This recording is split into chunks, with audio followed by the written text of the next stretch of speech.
get a lot of questions from Hebrew Israelites. One of the questions I get all the time is, why don't Christians keep the law? I have a more extensive teaching on this on YouTube, on Epiphany's YouTube. They use this about Jesus coming not to abolish the law, but fulfill it.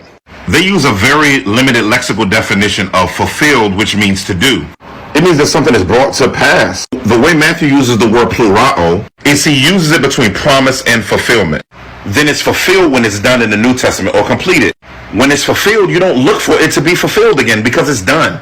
When it's fulfilled, you don't look for it to be fulfilled again because it's done. Christ redeemed us from the curse of the law by faith in the gospel. Did you know that in the Old Testament there's 613 laws, but in the New Testament there are about 1,050 laws or commandments that fall under the commandment of Christ?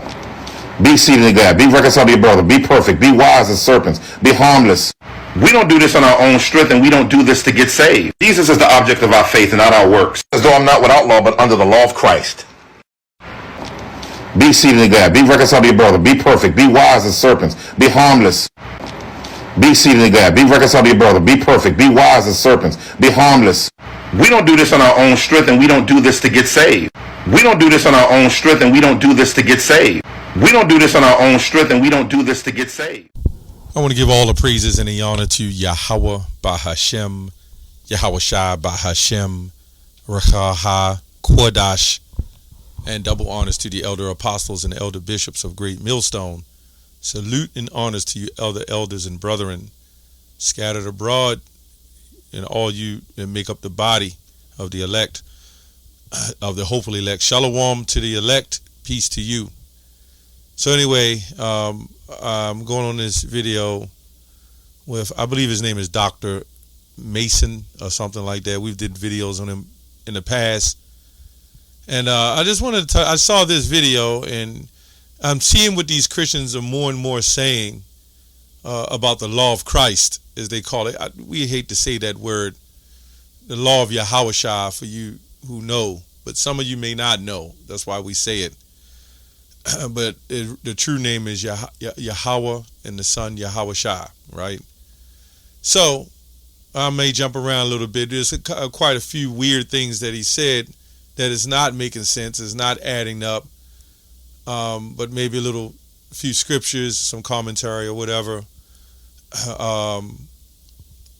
you know, of the scriptures, and go into this a little bit, because he says to reconciling your brother, be harmless. You know, this has nothing to do with being saved, right? Well, this all revolves around a form of faith and belief. You know, you got people who do the work sincerely, and then you got people who do the work insincere. So if you're sincere, you know, that faith you're going to have, you just can't sit up there and eat crabs and say, okay, I have faith, right? You just can't eat shrimp and say, okay, I have faith. This is what we see happening with these Christians and their doctrine, as if the law of Christ, as they call it, mean the law was just corrupt, which it did get corrupt, but to say the law was no good. Well, meanwhile, we'll get into Hebrews 8, Lord's will, Abaratazah, that this is saying different. Let's get a scripture real quick. And because this is what's being said with these Christians, and it's not making sense. John 6:38, it says, for I come down from heaven. This proves there's no such thing as Trinity. For I come down from heaven, not to do mine own will, but the will of him that sent me. Now we do know that the Lord said, keep your Sabbaths throughout your generations. Why would the Lord change that? And he quoted Matthew 5:17 that we quote, think not that it come to destroy the law, but to fulfill. But it goes on to say, till heaven, earth pass one jot or one tittle, and no wise pass from the law. Right? This is crazy, because what he's saying is Jesus gave the okay. We hate saying that name. Yahushua gave the okay to say, okay, now you can eat crabs. Now you can eat shrimp. Now you can commit adultery. But they say, okay, you're not supposed to sin. But that's all part of the law. 1 John 3:4 says, for sin is transgression of the law. This is crazy. This is why Christianity has not worked, especially for our people. What they're saying is, okay, for the women, okay, you want to wear, your attire, wear your attire. It doesn't matter. God gave you the faith. Well, if you had faith, you would try to do the best you could. There's a thing called mercy and grace. As I said, you run a red light, the cop pulls you over. He says, okay, here you go. Here's a warning. Don't do it again. That's where your mercy comes. Didn't Yahushua tell a woman when they went to stone her, let he who have not sinned cast the first stone? Then afterwards, didn't he not tell her, go and sin no more? So if we understand that you're not supposed to sin as you Christians claim you're not supposed to, isn't that all part of the commandments too? And laws? Anyway, let's go to Galatians and sum some of this up. Something kind of he quoted. It says, knowing that a man is not justified by the works of the law, but by the faith in Yahushua. Right? When you understand the ceremonial practices or some of the things that happen, you have now the Lord sent his son as the ultimate sacrifice. Why? Because our people, although practicing the law, they got away from the faith in Yahweh. So it's not technically the law of Yahushua, it's the love of his Father. It's the law of the Father. It just says here the law, the law of Yahushua, because you go through him to get to the kingdom, to the Father. It goes on to say, but if where we at? Let me go here. It says, but if while we seek to be justified by Christ, Yahushua, we ourselves also are found sinners. Is Yahushua therefore a minister of sin? Certainly not. So, for whatever reasons, the Christians have an issue with understanding the law in general and what the whole purpose of the law was for. It was a separation between us, our power, Yahweh, and the other nations who worship their gods. And then we start following their gods. The law being made carnal, going off by the use of, when Paul is really talking about the law and how not being justified by the law, these would add on additions that they was adding on to the laws. And this is where the problem began. So then it becomes out of control. So this is where Yahushua came on the scene, and through him is where the glory, you get to the glory, because he is that perfect man set up by his Father with the laws, right? This is why he died as the sacrifice. That was part of the law, and that was part of that fulfillment. But did he fulfill? Did he finish? Let's go on. There's more to do. Let's go to Matthew 5:17. It says, think not I come to destroy the law or the prophets. I come not to destroy, but to fulfill. And for whatever reasons, the Christians think after he died, the new covenant kicked in, all was fulfilled. Now we can eat crabs and shrimp and lobster. That's what they're thinking. Well, we don't see no account where the Messiah ate anything like that. In fact, when he had when he fed the multitude with fish and the loaves of bread, right? Why didn't he feed them the swine? I'm sure there was other animals. He put the spirit in the swine and the demons in the swine and drowned them. And then other Christians talking about, well, the water is filthy now that the swine went in the water. No, the water represents the purification and cleansing. These Christians are lost. Anyway, let's go to fulfill. Let's see what that says. It says to make full. It's a whole lot on here. I'm going to just read a couple of them. To render complete So whatever reason they think that is complete. But yet in Matthew 25 or 26, he said, I will not drink of the fruit of the vine until I drink it new with you in my Father's kingdom. That's when it's all complete. Goes on. It says to carry through to the end. But wait a minute. He says, I'm going to bring the sheep on the right hand and separate. I'm going to gather all nations and separate the sheep from the goat. The sheep on the right hand and the goat on the left hand. So wait a minute. There's still more for Yahushua to do. So how can you say he completed? He hasn't finished. There's more to be done. It says to carry into effect, to realize a matter of duty, to perform, to execute, of sayings, of promises, prophecies, to bring to pass, to accomplish. See, you got to watch these fast talking doctor, theologian Christians who try to spill a couple of educated words without slowing it down. You know, him telling us not to reconcile with our brother is not a part of salvation, when that is definitely a commandment. That is the second commandment, right? Or to love your neighbor as thyself. Come on, man. To love your brother, right? These are great commandments by the Lord. And this man said, oh, you don't need that for salvation. So I don't think they understand what faith and works got to do with one another. They think it don't have nothing to do with works. This is why white Jesus hasn't saved a damn person, man.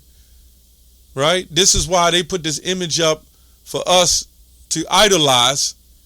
And this is why when we see cops shoot us and we go to these jobs and the white man fires you, you walk with your head down. Because he wasn't supposed to do this. I'm in love. But the black man does it. You're ready to come back and shoot up everything. You're ready to march and rally when a white cop shoots our own people. But when it come to us shooting each other, nobody says any damn thing. They go huddle up in the corner. Anyway, to feel God's will as made known in the law, to be obeyed as it is should be, and God's promises given through prophets to receive fulfillment. What is this guy talking about?